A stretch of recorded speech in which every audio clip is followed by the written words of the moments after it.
There's a quiet storm brewing between fathers and sons. The son is searching for identity, trying to please his dad, emulate him, and break away from him all at the same time. And the dad, he's just doing his best, often without realizing the pressure his son is feeling or the impact of his unspoken expectations. In this episode, we dive into that emotional tension, what's really going on beneath the surface, and how both sides can move forward, more understanding, connection, and strength. I'm Ian Hawkins, and this is Sport is Life. The purpose of sport, as I see it, is to see your vision become a reality. Find your voice, create strong connections, and learn to trust your body.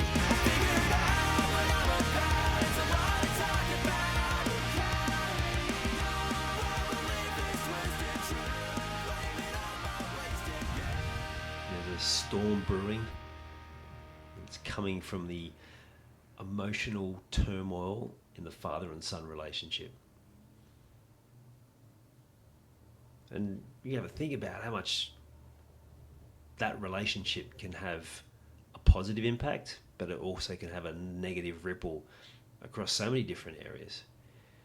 For the father, for the dad, he's continually judging himself on how well he's doing as a dad, wanting to get it right, worry he's not doing enough. That can then impact every other area of his life as well. The son, he's just trying to find his way. Each of them are searching for their own part. So the son's searching for personal identity. They're in that process, particularly in their teen years, of stepping out from under the shadow of their dad. They're trying to work out what they want to do, what they want to do with their life, how they want to show up, and they're learning who they need to be if they are their father's son. And the difficult part, this is where the storm's brewing, it's because they've got a whole lot of conflicting things happening at the same time. They're trying to emulate their dad. They're trying to please their dad. At the same time, they're trying to break away. And they're doing all of this at the same time. You can see where the turmoil would happen. And the dad's watching this. I know so much of this because I've lived it. I've lived it as the son. I've lived it as the parent, as the dad. And what's the dad doing? He's just trying to do his best. He's just trying to do what he thinks is best. But unfortunately, more often than not, it's not always the best thing. One of the key things is that we're all so different. You've heard that old adage, treat people as you would want to be treated. And it's only half right, because we need to treat people how they need to be treated. And it's not living out what we think for their future as the parent. It's not trying to make up for the mistakes that we made. I asked this of a young athlete the other day. I was like, why do you think was actually around mum this time, why do you think your mum reacts like that? And it was like, because they've made the same mistake and they don't want you to make it. And it's like so true. As parents, we often do that. It was really good insight from the youngster. So, like I said, we've got to treat them how they need to be treated. And as they go through that, it's like it's a biologically stepping away from being a child into being a man, and they're finding their way. And they don't need to be told what to do. They don't need to be pressured or guilted or manipulated, controlled. They just need support and, if they ask for it, guidance to find their own way. Could you imagine or think back to yourself as the son, trying to do all of those things, trying to keep dad happy, trying to probably, maybe you weren't conscious of it, but in a lot of ways you're trying to be like them. trying to be like your dad. You're trying to emulate so much of what you see and then that you love, and also probably do a fair bit of avoidance of what you don't love. That's just a given. But at the same time, you're trying to be yourself, and it's frustrating when dad just doesn't get you, when he's not understanding, when he's not listening, when he's not hearing, when he's not connecting how you need to be connected with. Well, you've got to admit there was times, and still times now, where it frustrates me. Like, okay, you wanted to connect more. Well, here's an opportunity to connect, and you can't make it work. It's my job as a dad to be flexible, with boundaries, but not about making it about me. So again, not coming from a place of perfection. I'm still learning on the job, as we all are as parents. Even till I know elderly parents, same thing, still learning. It's just part of it. You've got to keep learning. You've got to keep growing. You've got to keep pushing yourself. But this is one of the key points, is letting go of that control.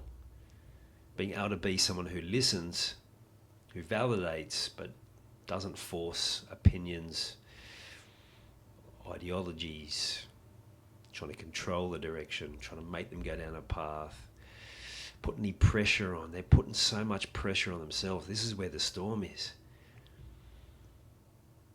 But for you, as the dad, the storm is, am I getting it right?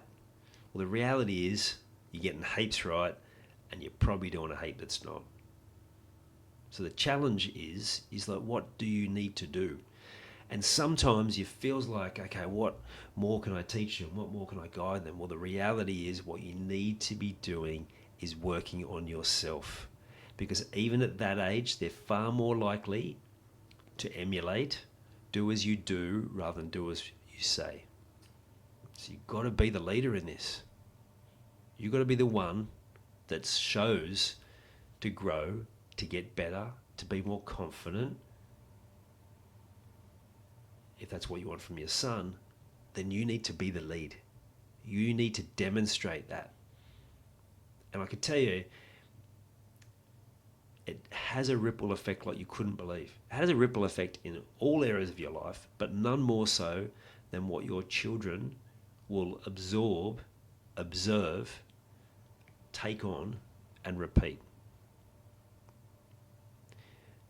And I've had these conversations with plenty of parents when they're like wanting me to work with their youngster, and it's like, I will, and I can. It also requires you to do some work too, because we all need to improve together. Think about a team perspective. If you're in a sporting team where you've got one person who's doing all this dedication and working really hard, and you've got someone else in the team that's not pulling their weight, it never ends well. Never ends well. It creates disconnection, it creates disharmony. So as a parent, as a member of your family team, be that example. You can calm the storm by calming your own inner storm. You can set a path to navigate through the storm for your son by showing him the way, not by telling him what to do, again, unless he asks for direction, not by controlling, not by manipulating, not by putting more pressure on. And there is an art to that, because sometimes we think we're doing the right thing, but we are putting more pressure on. You go back to when they're younger kids, the message when they're playing sport is not, oh, you could have done this, you could have done that, you didn't play well enough here. It's like, I love watching you play. Now, if they're high performers like yourself, which I'm sure they are, then they're going to need some more advice than that. But not by you shoving it down their throat. It's important they have other mentors, other people to learn from, but they're so much more likely to ask for guidance if they know it's a safe place and you are actually listening, and you are actually listening without judgment. You're validating. You're not making excuses for other people, for other situations. You're being on side like you would in a team environment. But because you're the leader, then you earn the right by doing the right thing first. Always talk about putting values in place. That's always important. And then you can bring people back into alignment, not by saying you're doing this wrong, you're doing that wrong. You're like, well, here's our values. Or if you've encourage your son to come up with their own set of values and know them, it's like, are you living to your values? You don't have to tell them anything. Just they'll self-align. And they've got that ability. From fairly early teens, they've got so much more ability than we give them credit. And we just think that they rely on us so much, and we want to impart so much wisdom and knowledge. But again, we do that by being there for them, not trying to tell them how to work it all out.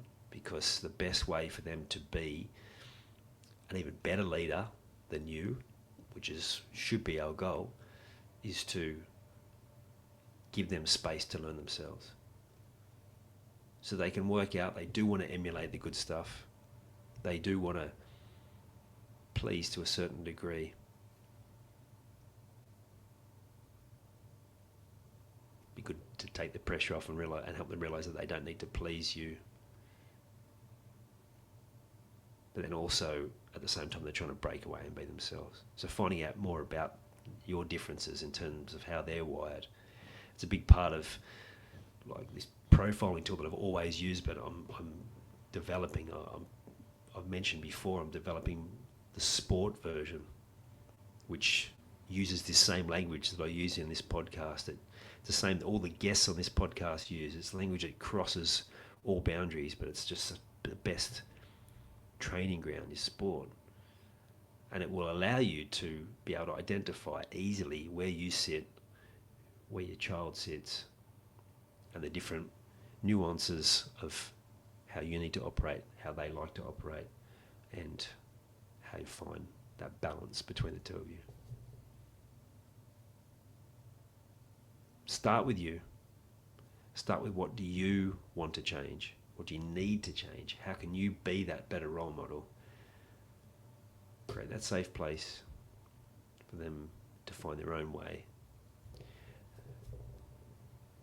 And you'll both be so proud of the outcomes, because as a parent, and this is true even for the elderly parents who are getting towards the end, they just want to know that they did a good job as a parent.